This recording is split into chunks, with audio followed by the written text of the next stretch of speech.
Hey Cornerstone kiddos, hope you all are having a great day and I hope that you guys have had a great week. I miss and love you guys so much.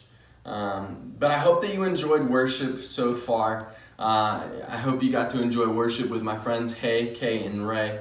It was phenomenal to sing and dance with them and hopefully you guys enjoyed it. Right now I have a lesson for you all. But I wanted to start off by telling you a little memory that I have from when I was real little. So when I was really little, my mom and dad would drop me off at daycare during the summer. What was really cool about this daycare is it was right next to the public pool. So all the time we would go next door and we would go swimming. I mean, for hours on end, we would just be in the pool and run around on the pool deck. And it was so much fun. I remember as a kid, we would climb up to the diving board and we would jump off. And I remember it was so high and we were always so scared to do it, but once you did, it was so much fun. It was a blast. As a kid, when I was at the pool, we would often walk along this little ledge on the pool. Remember, I don't know if you've ever been to a pool, but there's like the pool deck where all the chairs are. Then there's this little step that you have to step over to get into the pool.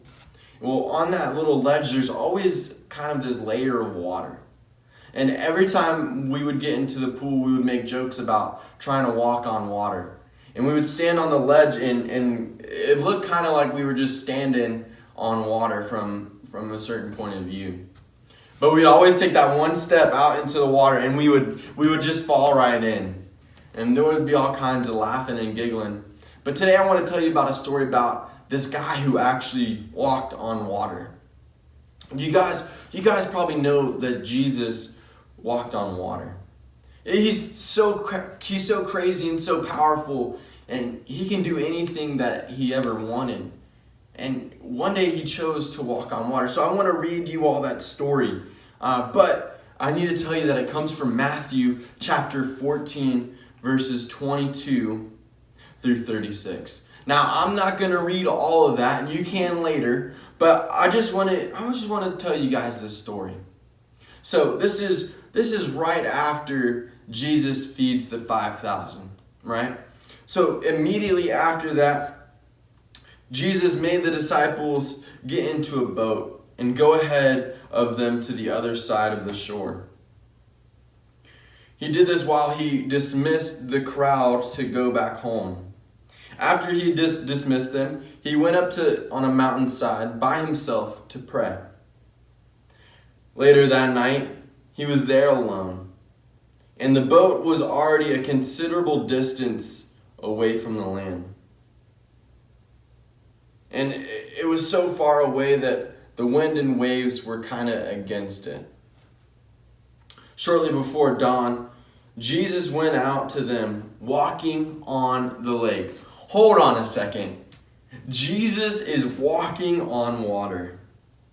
And so he just walks from the shore, and I don't even know if you can imagine this, but he just walks upon the waves. He just hurdles over the waves, and he just walks straight up to the boat. When the disciples in the boat saw him walking on the lake, they were terrified. They were so scared. They said, "It's a ghost." Isn't that hilarious? They saw somebody all along the water and they thought, "Oh no, it's a ghost." And they yelled, "Oh, it's a ghost." And they cried out in fear. They were so scared because they'd never seen anybody walk on water before. Are you kidding me? That'd be crazy. But Jesus immediately said to them, "Take courage, it is I. Do not be afraid." Kiddos, I don't know what you're afraid of. I don't know. But I want you to know that Jesus is always with us and we don't have to be afraid. We can always take courage and follow Jesus and we don't have to be afraid. The story continues. The disciples are sitting in the boat. They see Jesus coming. They call him a ghost and he tells them, "Don't be afraid." Peter looks up out of the boat at Jesus And he says, Lord, if it's you, tell me to come to you on the water. Right? So Peter's sitting in the boat, and he wants to know that it's actually Jesus.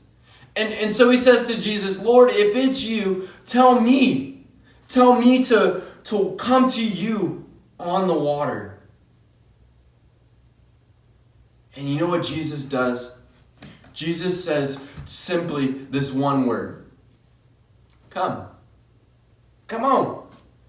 Come on, let's go. And Peter's completely thrown off by this. He then got out of the boat and he walked on the water and he came towards Jesus. But when he saw the wind and the waves, he was afraid. He got scared, guys. He was so nervous, he was afraid. And he began to sink. And he cried out, Lord, save me. Again, we see that we don't have to be afraid.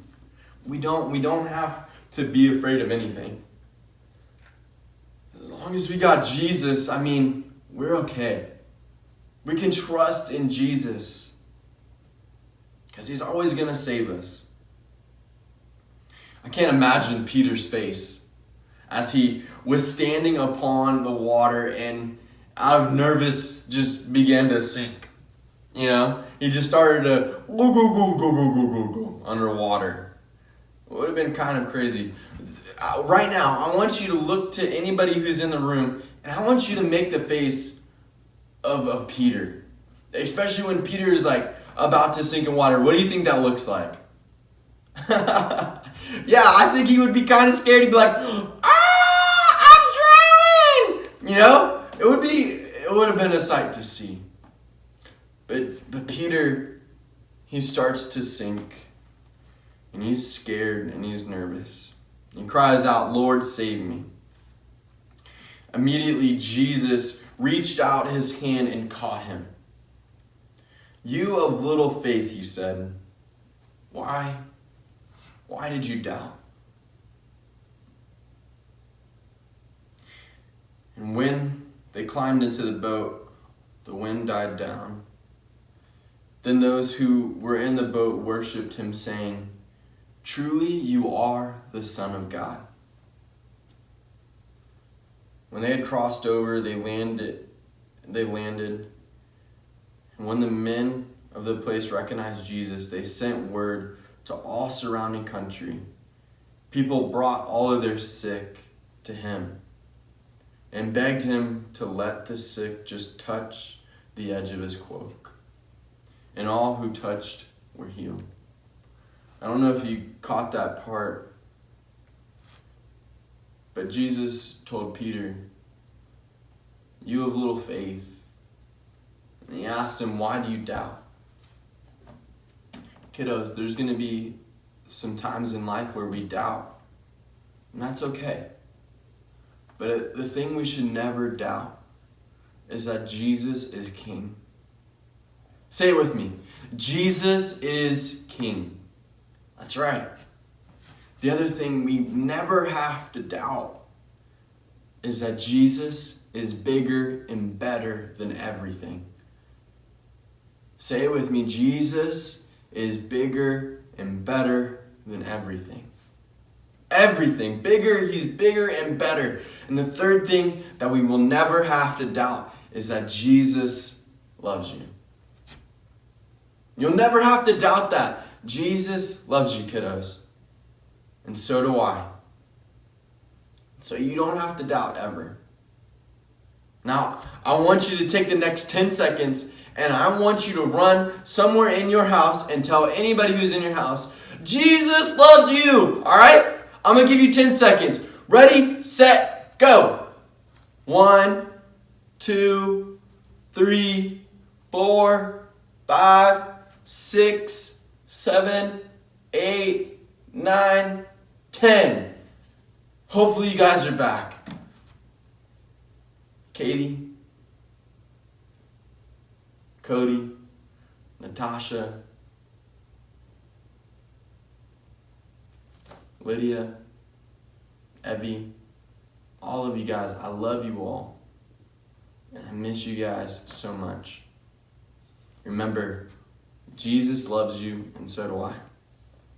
I'll see you guys later. Bye.